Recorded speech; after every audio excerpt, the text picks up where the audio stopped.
Do you always feel like you're running short on inspiration, not sure where to look? How about some tips and tricks for creating expert sketches that'll keep you creating? I'm Nicole, and welcome to Sketch Starters.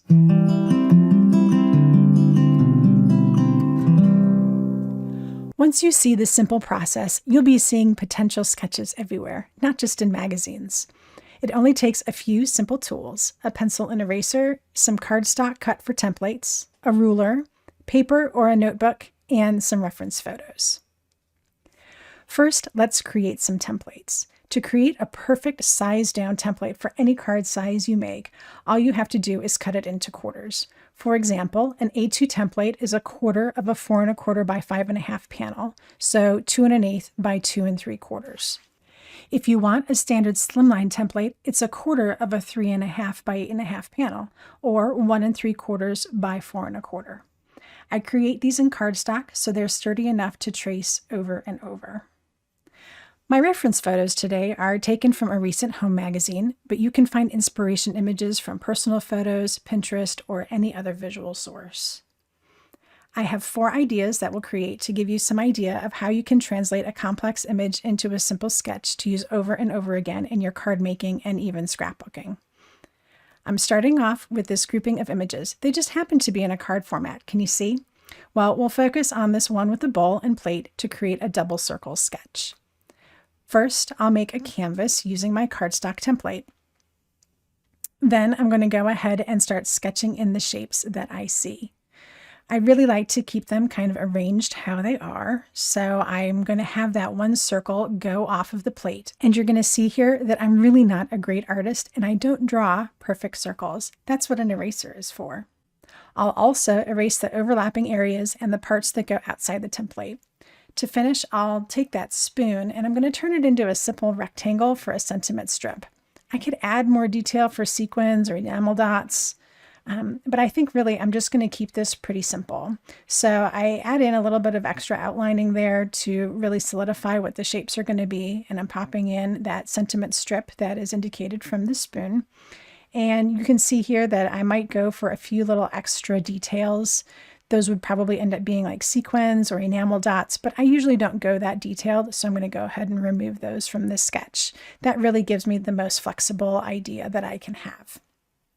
So here it is in its finished design, and you can see that there's really a lot of possibility with this one.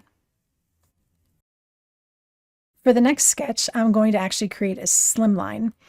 I found this article with some planners in a really nice arrangement. I liked all of those rectangular elements arranged over each other, so I thought that would be a really great focal point to start with. So I'm going to start sketching in all of those rectangular shapes, and I used my slimline template to give me the perfect canvas to start with. And then as I'm putting in these rectangles, I'm going to erase the overlapping areas that help indicate all the different layers that are going to happen. Overlapping rectangle shapes are a really great way to introduce lots of pattern and texture into a layout. You might have actually seen another recent sketch starter where I did just that. I'll link to it above so you can check it out.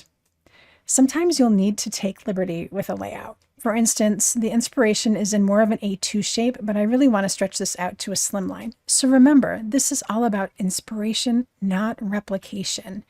In that way, you can feel free to move elements to make them more balanced or to make them something a little bit more unique. You might even add something that's not in the inspiration, or you might take a liberty with a certain element. For instance, I'm going to add in this unexpected circle here, which is actually that little bubble that has the text in it from that image. It's not really a part of the design, but in a way it is, because the publisher put that in there very specifically so that it would stick out. And I think in a card design that would really stick out as well. So in this, I added a little more detail by putting some lines in the background to indicate pattern paper, but you'll see here in my finished sketch that I didn't include that because those squares might end up being patterned and I don't want to force myself into having to use a pattern background. For our third sketch here, we're going to use an advertisement. And ads are particularly well suited for creating sketches as they're already really highly designed and arranged. In this one, I'm going to create an A2 landscape sketch, so I just need to turn my template 90 degrees for the perfect canvas. Now, I have to admit, this is going to kind of be an interesting looking sketch, but I'm excited to use it in a future video. I'm starting off with a rectangle shape in the center, and I canted it a little bit so it's not straight on. That's going to be a nice little jaunty change for this project. Then I added in all of these circles, and I'm even adding in some half circles to mimic all of those little citrus fruits. That's initially what I was really drawn to, is all of those circles and half circles and how they really played well on each other. But again, in the end, I might really scale this back because it's just really a lot going on, and sometimes less is more when you're talking about a sketch. I can always add more later, but with this final sketch, I really see something more like a candle with some tree ornaments, or perhaps another element with a couple of flowers around it. It really is a cool idea. For this final example, I really wanted to stretch my creative eye. So let's take a look at this gorgeous cake. How can we make this into a fairly general sketch? Really, I was inspired by the image that it gave me an idea to use a vase upside down as a cake platter with maybe a slice of cake on top of it. And you might actually end up seeing that at some point. But I wanted to make this a little bit more general. To start off with my sketch, I did make it a little bit more specific.